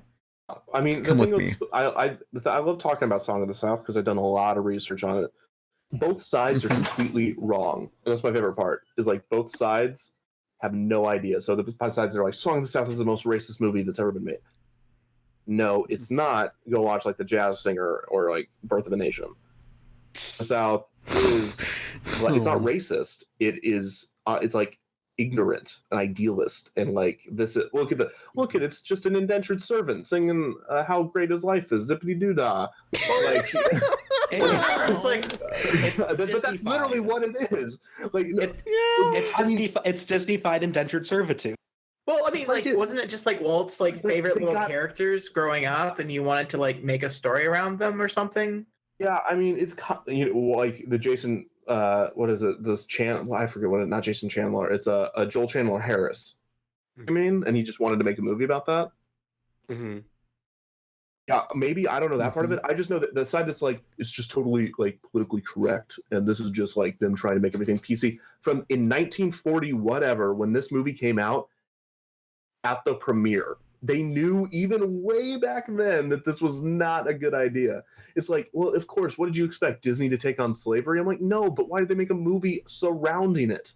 Like, if they did you expect Disney to take on like Nazism and concentration camps? I'm like, no, but they never made a musical about them during being in Poland during World War II, and wasn't there something else going on during this time? Did you expect them to make a musical about the fall of the Russian czars? Oh. Well, they made a whole animated short with Donald as a Nazi as like a anti-Nazi video. Yeah, that's different though. That was war. That was the. I love Wreck-It Ralph. Machine. Yeah. When Ralph sequel's gonna probably suck. And Ralph breaks the internet. He sees a bunch of videos of Donald Duck being a Nazi. He's like, whoa, wait. He doesn't know who Donald Duck is. Oh, no, there could be an arcade game with Donald, possibly. There was, so I assume yes.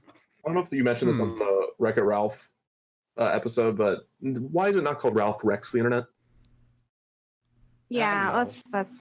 I'm boycotting. I'm scared because that's one of my favorite movies, and I just feel like this could really just become the Emoji Movie too.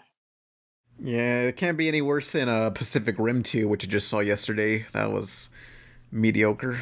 I've heard they just made it a comedy. No, it had comedy elements, but okay, as someone who likes the Marvel movies, like Marvel and DC, the cinematic universe would say, hey man, you're forcing this comedy's terrible. Well, it just hurts. I heard that it was inspired by Sentai stuff. I don't know. They don't do any super moves like that, no. I don't really think of Sentai as super moves. I don't know. I think them posing crazily, and it's like that don't happen. Like the plot does progressively get more and more ridiculous as it goes on, which I love. But the whole middle of the movie of Pacific Rim 2 is just so boring. There's not much going on. There's too much talking. There's too many characters. It's such a it just lacks the personality of the first one, and all the designs just look bland. Like the mechs in the first Pacific Rim, they weren't there on screen very long, but I can still remember their designs. The new ones, I just saw it yesterday, and I can't really describe their designs. Like they have two turbines, and that's it. That's great, Pan. That's very interesting. Yeah. Wow. Look, I'm very disappointed with. Shut up! I'm very disappointed with Pacific Rim 2. Yeah. So what's going We on? all are. Good. Yeah. Good segue. You did it. Good job. Sorry. Let's see. We're almost at the 2-hour mark. Maybe we can do a couple more questions. Kevin, you wanted to pick any? Question to Kevin: what do you think of Motion Gate Pictures Dubai? I do not know much about Motion Gate Pictures Dubai. I don't know why. I should have read that question in my head and then read it out loud. Let's see. Do you have any? Someone asked, "How did you hear about me, Pan?" I think maybe through the related videos, but my friend Neska is big into theme parks, and she was freaking out when I told her that you were gonna be on. Yeah, she's listening now. Yeah. Me and her did a Let's Play on the friggin' Universal theme park video game on GameCube. Basically, it's like a mini game collection of random segments from Universal, like Jaws the Ride or Waterworld, Backdraft, all the classics. Yeah. All those classics that we're going to get into on the show, hopefully, on my show at least. I've never gotten a question. Oh. And I've been a guest how many times? Someone asked my niece a question. I'm trying to think of what else I saw earlier that was good. Amazon Livestream says, question, what are your opinion on the new Nintendo theme park coming in 2020? Super Nintendo Land is what the name is, I believe. Being built? Sorry for that. I don't know Rick and Morty reference, but that I just did, how that's going to go over. But oh boy, they're trying. They're really trying over there at Universal Studios Orlando, because they're very afraid, because Star Wars Land is going to scare. They're terrified. You know, they're trying to expand Harry Potter World, but you can't expand something and expect people to be excited about it, right? Not as excited as Star Wars Land, which is going to be the biggest thing ever, and I'm indifferent about the whole thing. Whatever. Same. But yeah, I'm not a fan. I'm not a theme park fanboy, I hope, by any means, because I'm just like whatever. But I'm terrified. So they're like, okay, what do we have? Well, let's go. We can't get the rights to anything Fox related because they probably knew that Disney's going to get the rights to Fox, which means they're going to start negotiating with us on the Fox properties, which means we're going to have to give up Marvel. And once we give up Marvel, what are we going to do? And so, because, Universal has the rights to Marvel, and Disney really wants those rights. And they're testing the waters with that, because the legal contracts, from what I understand, are very detailed and very different. So Black Panther most definitely probably does not fall into that. Let's try it in Epcot, those kind of things. They're like, okay, so we might lose some of Marvel, lose some of maybe Simpsons if we don't negotiate, Marvel going away. And then on top of this, Star Wars Land is going to open. So they go get Nintendo. It's like, people love Nintendo Land, let's do it. And my thoughts on it are, Universal Studios doing it? Sure, go ahead. I think that has a lot of potential for a really great Mario Kart roller coaster. Are they going to? I hope not. I don't know much about it. I hope. Have you ever been on Rock and Roller Coaster? Like, you go through the donut and then you have like the road signs coming at you. Could you imagine that? But it's like Rainbow Road, Rainbow Road map. Yeah, that'd be cool. I think there were actually patents for the Mario Kart roller coaster that leaked, I think. True or not. Well, yeah, I didn't know the Guardians of the Galaxy or the Mario. The Mario Kart roller coaster. Yeah, this was 2 years ago. I think Universal filed a shit ton of patents for a roller coaster technology, and I'll link it here and in the chat for others to see. This was 2 years ago, December 2016. So they have all these weird patents for all these things, and just because and I just want to clarify, just because a patent filed, that doesn't mean they're going to use it. It just means that they're claiming the technology. So it's like, we get to use this and nobody else can, even if we don't choose not to use it. That's basically what a patent is. Yeah, one of my favorite patents from Disney, and this is from Jim Hill, who also he's a Disney historian. He talks about, do you remember that you talk about animation, planes? Yeah, of course. The planes, they were going to make a planes coaster, I forget where, for Disney, and the idea was this coaster was going to be able to swing around. So imagine the coaster track, just the plain coaster track, top of it, and maybe a big circular ring. And so when you're on top of the circumference of that ring, and then once the ride starts, you can, with your like steering wheel, if I'm remembering this correctly, you can like turn it and the car will go like turn on the ring. So you could make yourself do these stunt coaster things, airplane stunts. Mm-hmm. And you could control when you go upside down and not. Wow. Like showed it to the Imagineers, and they were like, "Yeah, we'll file patent on this, but you realize that this would kill people, right?" And they're like, "No way are we doing this." I'm looking at these Universal City patents, and like there's one where it's like it starts off with a person walking into like a case. The case fills up with water all the way up over their heads, and it drops them into the slide underneath them to the water slide. It's like that's too much. I don't think that's gonna drown somebody. Waterboarding. Yeah. Water. Hell. When I went to the Kalahari in Wisconsin, I went on 2 of those drop slides. I rode both of them because I'm not a fucking coward. Mm-hmm. And they like have heartbeats in them to regulate your heartbeat, and it's the most terrifying thing in the world. And they count down 3, 2, 1, drop. And then you hear the loud mechanical drop, and you scream in agony. But then water fills your mouth because you like it's splashing right in your face. I can't imagine being waterboarded and dropped. I think somebody would have a heart attack. Christ. Jesus. Yeah. Yeah, some of these ride ideas are a little fucked up in these patents. No, they should make a patent where you like it's like a coaster where you're tied on tail and they throw knives at you. Let's just up the ante of just theme park rides. Gotta bring back what was it called? Action Park. We talked about this earlier. Bring that back to the well, they did bring it back, but we need to go. We need to go to the next level. All of them should be legacy rides. It needs to be like Mortal Kombat, the theme park, where you have the chance of getting a fatality. No, here I came up with a new theme park, Extreme Theme Park. One of the coasters is you tie yourself into a coaster and it hurtles you 90 miles per hour into a wall. That's the ride. Man. No, here's a ride.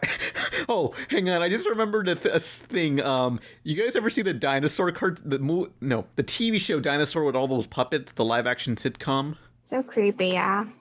Okay, there was an episode where they go into some corrupt theme park run by some cow. Anyway, there was just this one ride where it's literally just a cardboard box. The teen girl of the family decides to go in, and she goes into this refrigerator-sized box, and then the guy just says 3, 2, 1, go, and he just pushes the box over, and it falls flat, and you just hear the girl say, "Ow." We need that as a ride. That's a very inexpensive one. Yeah, super disappointing. Nothing that exciting. But I think we have time for a question for Nicholas. Ever heard of Tokyo Disneyland's own electrical parade, Tokyo Disneyland Electrical Parade Dreamlights? This can also be... I have never heard of that. No. Sorry. I don't know about the intricacies of the park overseas, and I barely know about the intricacies of the park here. Unless it closes down, I really don't know much about it. Not much about it. Well, we ended that question on a wet fart. Yeah. If it closes down, I'll be right there with you. Kevin Perjurer squeezes in George of the Jungle style. He shouldn't be squeezing anything.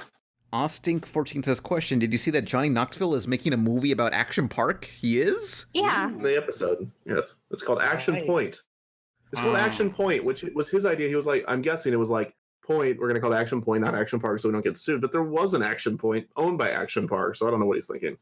That's Hollywood. Yeah, I remember when Bam Margera was cool. I can't wait for that. But I think we've answered enough. I think gone kind of insane and just sort of nosedived into insanity. So, Kevin, is there anything you want to tell us, like any upcoming videos or projects you're doing? Anything you want to advertise?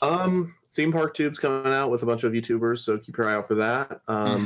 Watching Defunctland because this summer doing this huge thing on Disney Quest, like a big, like almost like a movie, like more than of Disney Quest. Wow. So because what I like to do is a lot of YouTubers like to talk about, when did this open, when did this close if they're doing an amusement park, but I like to get into the really nitty gritty and look at what was there, like what rides were there. But this one, they had a lot of arcades, and the story of why they decided let's make Disney Quest is so much longer than I think people realize. So there might be a 42-hour-long movie coming out this summer about Disney Quest from Defunctland.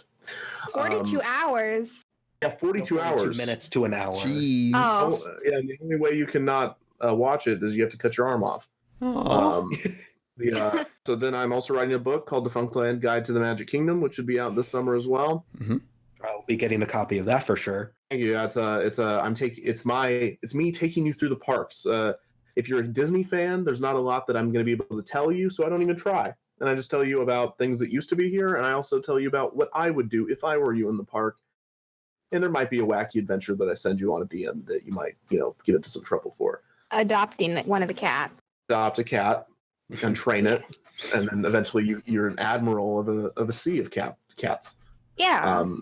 Makes something fun like Captain Seahorse or something. So just the book. And also, if you don't know who I am, go to youtube.com/defunctland and you'll figure it out. So that's it for me. But thank you for having me. This has been really fun. Yeah, we had a great time. Who else was on the show? I think there's some guy named something. And my niece. Shut up, Pan. It's time for me to plug myself, which is why I'm here, other than meeting Kevin. That's not appropriate, Nicholas. What? Anyway, Nicholas, whatever. Anyways, you can go follow me on Twitter. It's Nicolas_PX. Yeah. And my Tumblr is Nicolas-PX-art. Links in the description. Please donate to my Ko-fi because I really need money so I can go to Disneyland. Yeah.